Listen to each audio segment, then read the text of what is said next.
এবং 11 দলীয় জোটের নেতৃবৃন্দ, আজকে আমরা বাইতুল মোকাররমের এখানে আগামী 12 তারিখে বাংলাদেশের গণতন্ত্রের উত্তরণের জন্য, বাংলাদেশের মানুষকে মুক্তির লক্ষ্যে গণভোটকে হাতে জিতিয়ে নিয়ে আসার জন্য, শাপলাকলির বিজয়ের জন্য আজকে এই অফিস উদ্বোধনে আপনারা যে উপস্থিত হয়েছেন আপনাদেরকে ধন্যবাদ জানাচ্ছি।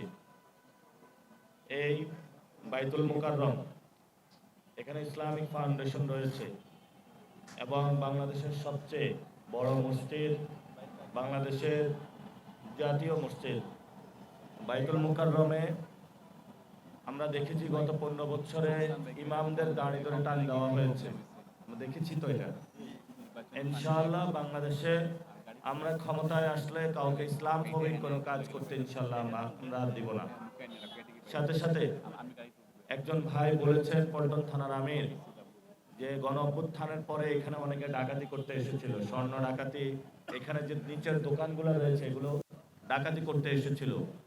তো আমরা ব্যবসায়ী ভাইদের উদ্দেশ্যে বলবো, বাইতুল মোকাররমে কেউ যদি চাঁদাবাজি করতে আসে, সন্ত্রাসী করতে আসে, দখলদারিত্ব করতে আসে, আমরা সবাই সম্মিলিতভাবে প্রতিরোধ গড়ে তুলব যাতে তারা এই ধরনের কোনো সুযোগ না পায়। আমরা গণ অভ্যুত্থানের পরে গণতান্ত্রিক বাংলাদেশে কোনো চাঁদাবাজ দেখতে চাই না, কোনো সন্ত্রাসী দেখতে চাই না, কোনো দুর্নীতিবাজ দেখতে চাই না, যারা নারীদের উপরে নির্যাতন করে তাদেরকে দেখতে চাই না, যারা গণতান্ত্রিক প্রক্রিয়া বাধাগ্রস্ত করে তাদেরকে দেখতে চাই না, যারা আমাদের দলীয় নেতৃবৃন্দের আইডি হ্যাক করে ফেলে, নির্লজ্জ মিথ্যাচার করে, আমরা তাদেরকে আগামী ইলেকশনে দেখতে পাই। আপনারা জানেন যে পল্টন 8-এ এদিকে অনেক ব্যবসায়ীরা রয়েছে পল্টন কেন্দ্রে। আমরা তাদেরকে আশ্বস্ত করতে চাই পল্টনের ব্যবসায়ীদের জন্য নিরাপদভাবে ঢাকা 8 গড়ে তোলা হবে ইনশাআল্লাহ। আপনাদের কোনো ভয় নাই, আপনাদের কাউকে চাঁদা দিতে হবে না, কাউকে দোকান দখলদারিত্বের সুযোগ দেওয়া হবে না, এবং বাইতুল মোকাররমের কোনো কমিটিকে দুর্নীতির সুযোগ দেওয়া হবে না। ইনশাআল্লাহ আমরা আসলে বাইতুল মোকাররমে সক্রিয় করব। এখন যে অবস্থায় বাইতুল মোকাররম আছে শুধু চাঁদ দেখা কমিটি হিসাবে আছে। আমরা বাইতুল মোকাররম এবং ইসলামিক ফাউন্ডেশনের যে কমিটি, এটাকে শক্তিশালী করে পুরো বাংলাদেশে আয়োজন ইনশাআল্লাহ ছড়িয়ে দেব।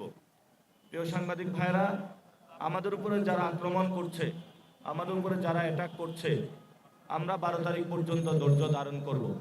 আমরা তাদের উদ্দেশ্যে একটি কথা বলতে চাই, গণতন্ত্রকে সুসংহত করার জন্য যতটুকু ধৈর্য ধারণ করা প্রয়োজন আমরা ধারণ করব, এবং সারা দেশে কেউ যদি উস্কানি দেওয়ার চেষ্টা করে আমরা ধৈর্য ধারণ করব ইনশাআল্লাহ।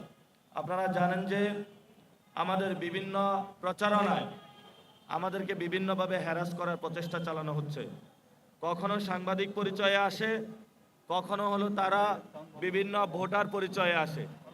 এক এক পরিচয়ে এক একভাবে তারা আসে এবং বিভিন্নভাবে আমাদেরকে হ্যারাস করার চেষ্টা করে।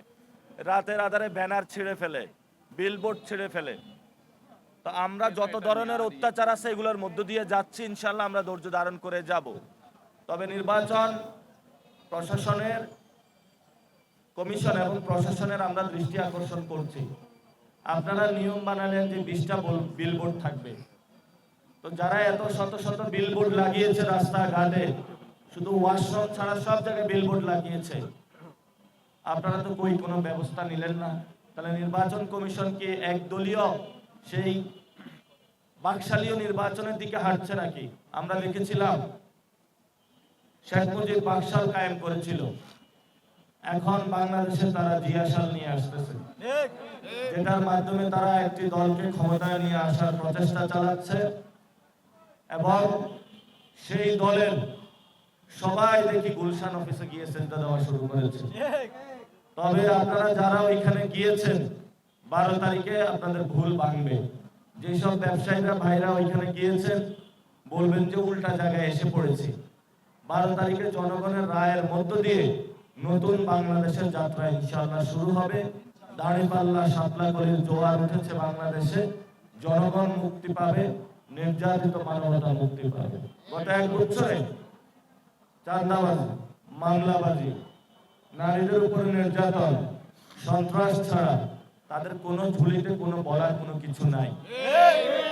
কয়েকদিন আগে শুনলাম নরেন্দ্র মোদী একটা কার্ড চালু করেছে, আধার কার্ড। বাংলাদেশে আবার এখানে কার্ড চালু করেছে ফ্যামিলি কার্ড। ওই ফ্যামিলি কার্ডের সিস্টেমটা কি?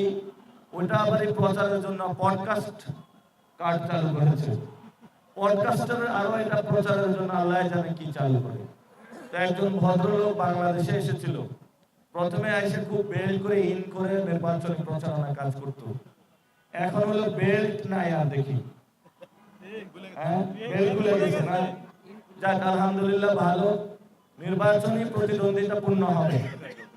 আমরা মনে করব খালেদা জিয়ার সন্তান, জিয়াউর রহমানের সন্তান বাংলাদেশের গণতন্ত্রকে সুসংহত করবে এবং আমরা একটি নতুন বাংলাদেশে যাব। আপনাদের কোনো প্রশ্ন থাকলে আপনারা করতে পারেন ইনশাআল্লাহ।